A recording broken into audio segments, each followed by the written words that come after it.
Assalamualaikum warahmatullahi wabarakatuh. Perkenalkan, nama saya Meliana dengan NIM 12207193033 dari kelas MPI 4A. Di sini saya akan menjelaskan terkait konsep manajemen. Yang pertama, pengertian manajemen. Manajemen berasal dari kata to manage, yang berarti menangani, mengendalikan, dan mengelola. Jadi dapat disimpulkan bahwa manajemen ialah suatu proses pengaturan dan pemanfaatan sumber daya yang dimiliki organisasi melalui kerjasama antar para anggota guna untuk mencapai tujuan organisasi yang sudah ditetapkan secara efektif dan efisien. Yang kedua, adanya fungsi manajemen. Yang pertama, adanya planning atau perencanaan. Jadi suatu proses membuat strategi yang akan digunakan untuk mencapai tujuan dari organisasi serta dapat mengembangkan rencana aktivitas kerja organisasi. Dapat dikatakan bahwa planning ini merupakan salah satu hal yang utama, salah satu kunci dalam menjalankan suatu kegiatan organisasi. Tanpa adanya suatu planning ini atau perencanaan, tidak bisa dalam artian tidak bisa aktivitas dijalankan, tidak dapat berjalan dengan lancar atau dikatakan tidak bisa baik. Dan yang kedua, adanya fungsi organisasi atau organizing. Proses kegiatan penyusunan atau alokasi sumber daya organisasi dalam bentuk desain organisasi atau struktur organisasi. Dan yang ketiga, accounting atau pelaksanaan, yaitu suatu tindakan untuk mengusahakan agar semua anggota kelompok berusaha untuk mencapai sasaran sesuai dengan perencanaan manajerial dan usaha. Dalam artian pelaksanaan ini melakukan sebuah implementasi. Nah, implementasinya itu dari bentuk rencana, gagasan, maupun ide yang sebelumnya sudah disusun. Hal ini dilakukan dalam rangka mencapai tujuan sebuah organisasi. Dan yang keempat,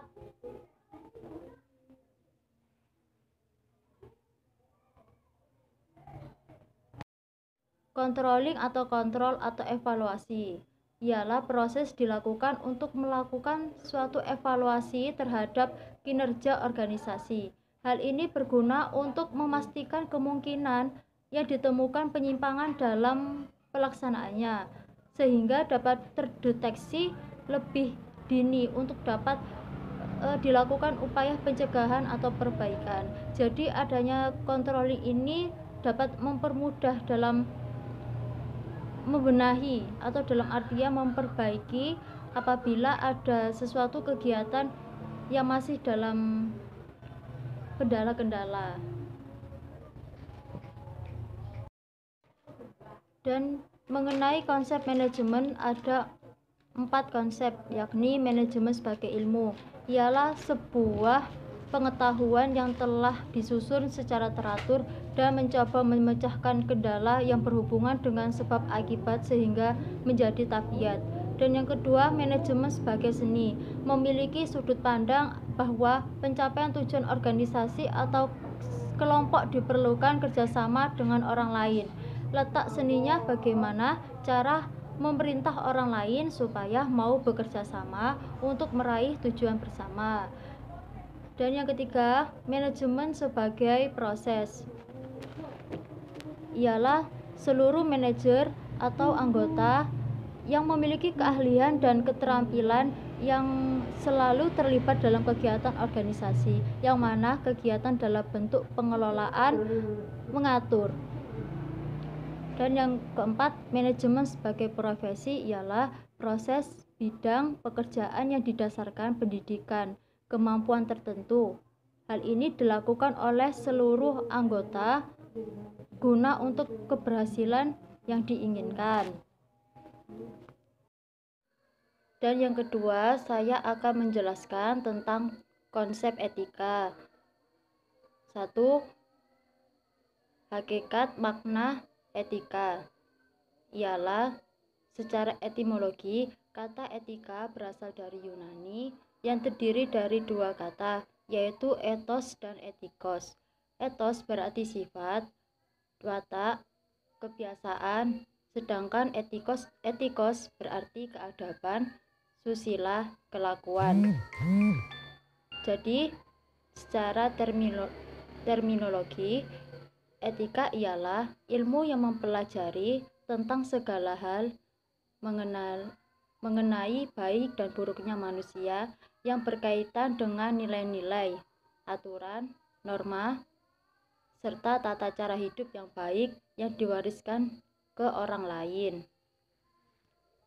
Adapun konsep kode etik ialah tanda-tanda, simbol-simbol yang berupa kata-kata, tulisan atau benda yang disepakati untuk maksud tertentu, misalnya untuk menjamin suatu berita atau kumpulan peraturan yang sistematis. Kode etik dapat diartikan pola aturan, tata cara, tanda, pedoman etis, dan melakukan suatu kegiatan atau pekerjaan.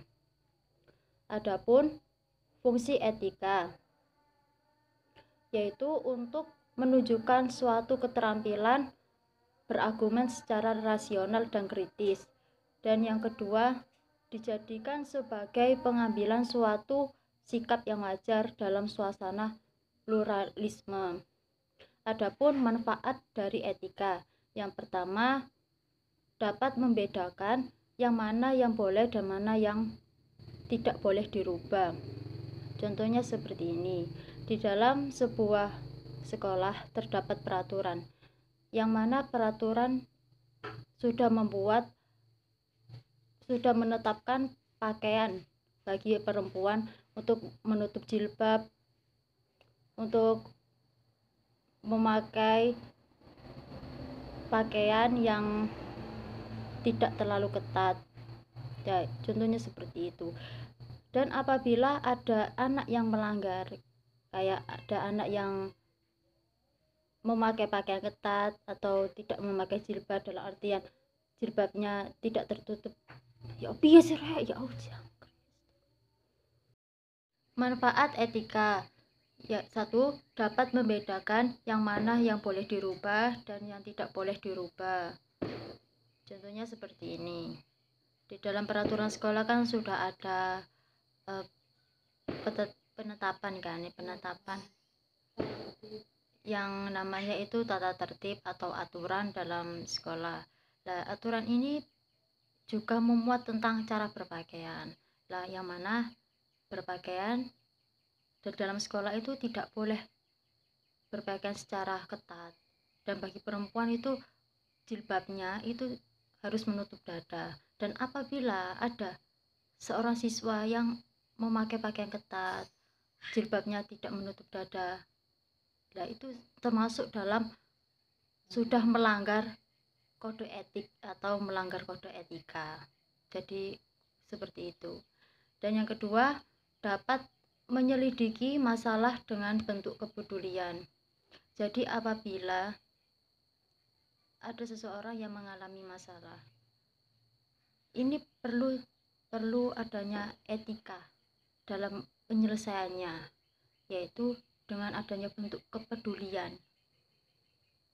Dan tujuan etika dalam kehidupan, yang pertama, mengarahkan masyarakat menjadi bentuk yang harmonis, yang menjadi bentuk lingkungan masyarakat menjadi harmonis, damai, tentram, dan teratur dengan adanya etika ini. Dan apabila tidak adanya etika ini, masyarakat ini akan menjadi masyarakat yang cenderung banyak mengalami konflik. Dan yang kedua, mengantarkan manusia menjadi pribadi yang baik. Dengan adanya etika ini dapat membimbing manusia, dapat menjadikan manusia dari manusia yang belum mengetahui, belum memiliki, belum paham tentang sesuatu hal, Tujuan etika dalam kehidupan. Yang pertama, mengarahkan masyarakat menjadi masyarakat yang harmonis, damai, tentram, dan teratur. Dengan adanya etika ini dapat menciptakan suasana dalam lingkungan masyarakat menjadi positif. Dan yang kedua, mengantarkan manusia menjadi pribadi yang baik. Jadi sebelum ada etika ini, manusia ini dalam artian masih perilakunya masih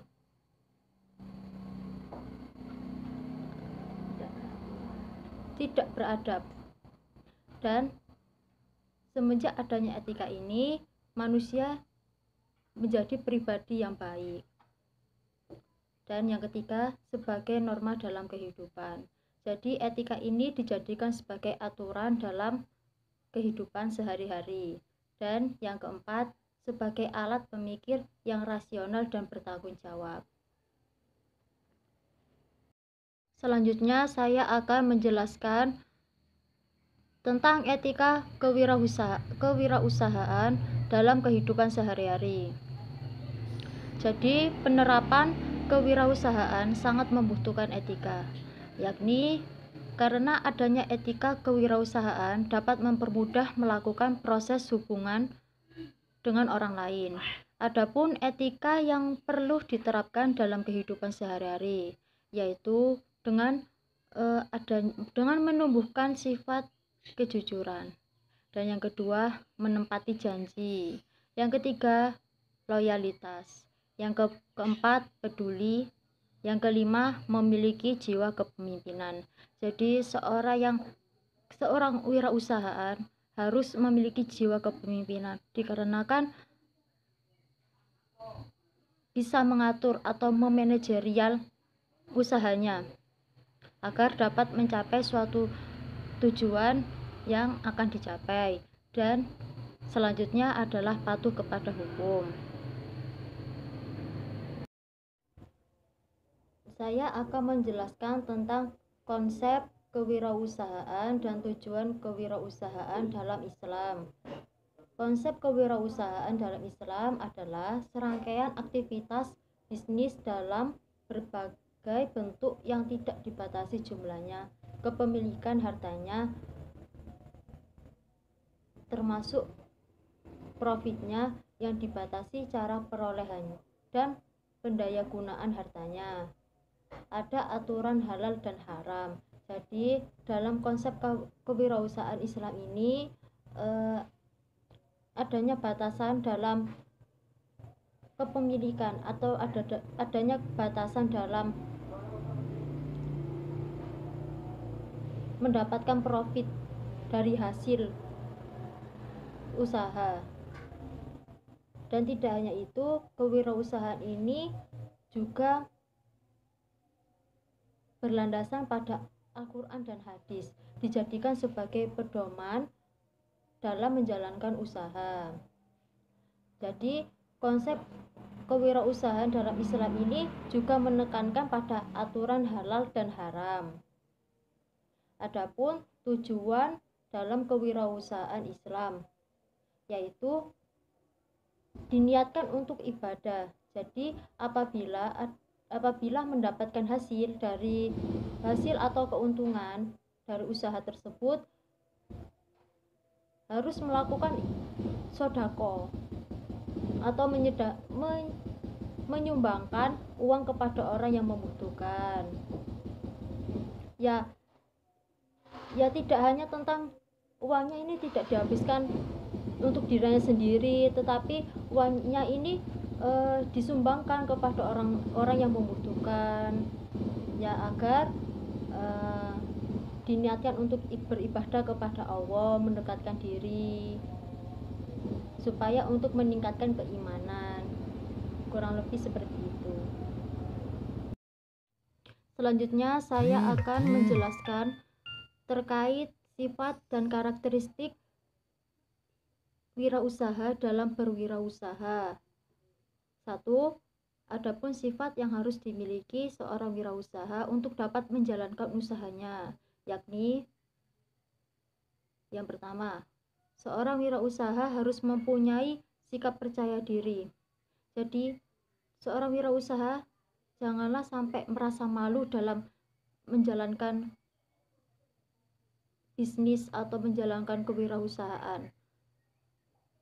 Ya, karena apabila malu ya tidak bisa dapat berjalan dengan baik. Dan yang kedua, harus dapat mengendalikan ego. Jadi, seorang wirausaha ini jangan sampai mementingkan diri sendiri. Lebih baiknya mementingkan kebutuhan orang lain juga. Dan yang ketiga, bijaksana. Seorang wirausaha dalam mengambil keputusan harus memikirkan kesejahteraan karyawan maupun kualitas produk yang dijual di pasar dan lain-lain. Dan yang keempat, pantang menyerah. Seorang wirausaha apabila dalam pembisnis terkadang mengalami kegagalan, hal ini seorang wirausahaan jangan sampai berputus asa. Karena apabila mengalami keputusasaan dan susah untuk bangkit, hal ini dapat menyebabkan kewirausahaan tidak bisa berjalan dengan lancar.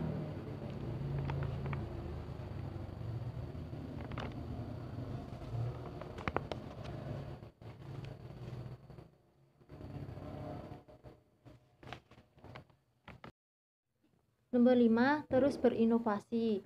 Sebagai seorang wirausaha harus melihat kebutuhan konsumen agar bisa membuat suatu produk yang lebih baik lagi.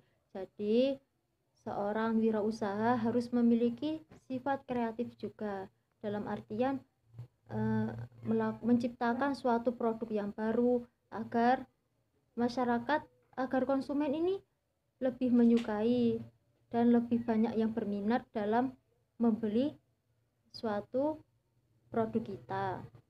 Dan yang keenam, tidak malu. Sebagai seorang wirausaha dalam menjalankan usaha harus punya sifat tidak malu. Karena hal ini penting agar seorang wirausaha dapat terus mengembangkan produknya ke masyarakat. Dan yang ketujuh, menjalin relasi. Menjalin relasi dengan orang lain sangat penting agar bisa bekerja sama antara orang lain. Dan yang kedelapan, kreatif dan inovatif. Kesembilan, optimis, tegas dan ulet.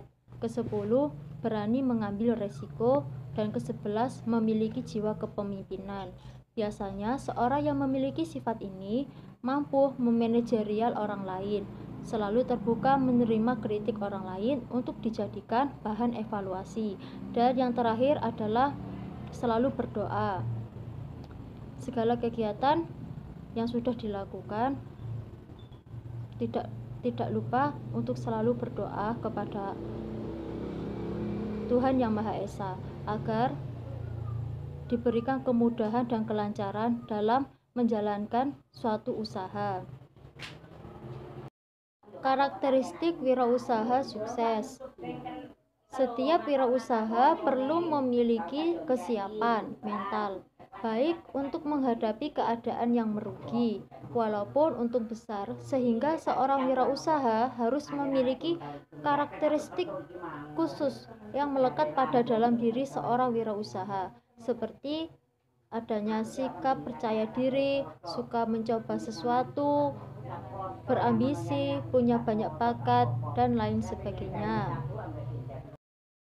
Dan yang terakhir, saya akan menjelaskan tentang etika menemukan peluang usaha.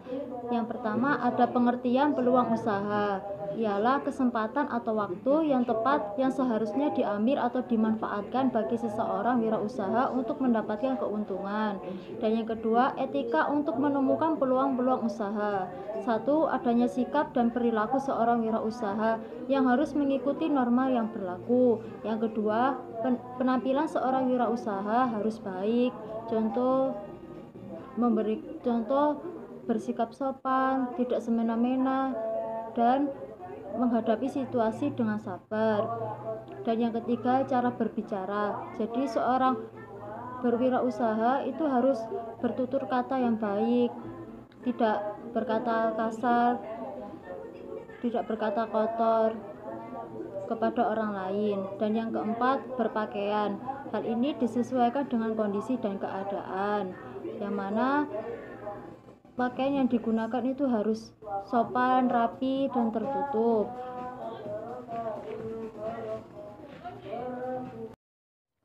Secara khusus, seorang wirausaha dalam menemukan peluang usaha: 1. Kejujuran. 2. Bertanggung jawab. 3. Menepati janji. 4. Disiplin. 5. Tata hukum. 6. Suka membantu. 7. Berkomitmen dan menghormati. 8. Mengejar prestasi. Dan yang ketiga, kreativitas dan inovasi dalam menemukan peluang usaha. 1.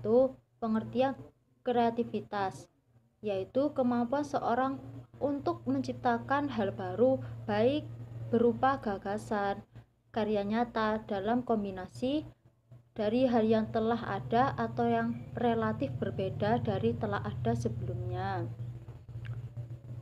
Ciri-ciri kekreativitas dalam menemukan peluang usaha: 1. Memiliki rasa ingin tahu, memiliki daya imajinasi. Nomor 2, selalu memberikan gagasan. Nomor 4, melihat suatu masalah dalam berbagai sudut pandang. Dan juga pengertian inovasi, kemampuan untuk mengimplementasikan ide-ide kreatif tersebut terhadap permasalahan dan peluang yang ada untuk meningkatkan dan memperkaya kehidupan seseorang.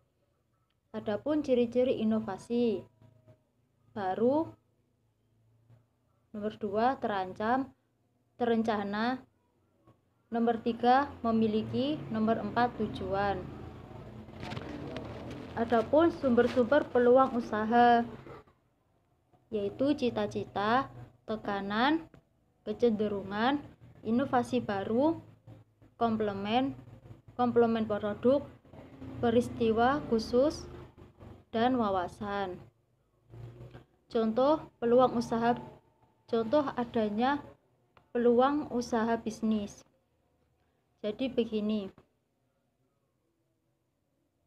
dalam melakukan bisnis, kita itu harus melihat peluang-peluang yang ada di sekitar. Contohnya seperti kan sekarang sedang musimnya jualan online, musimnya melakukan segala apapun dengan online, termasuk dengan melakukan jual beli. Yaitu makanya dari itu kita harus bisa memanfaatkan media sosial untuk dijadikan sarana dalam melakukan kegiatan wirausaha.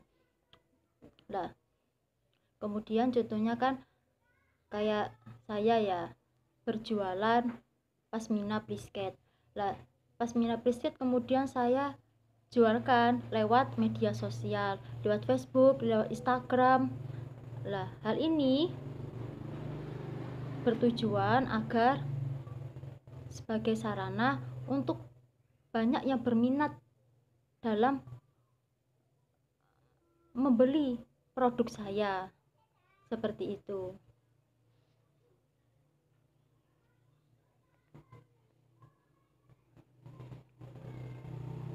Terima kasih, itu saja yang bisa saya sampaikan. Kurang lebihnya mohon maaf apabila ada kesalahan. Wassalamualaikum warahmatullahi wabarakatuh.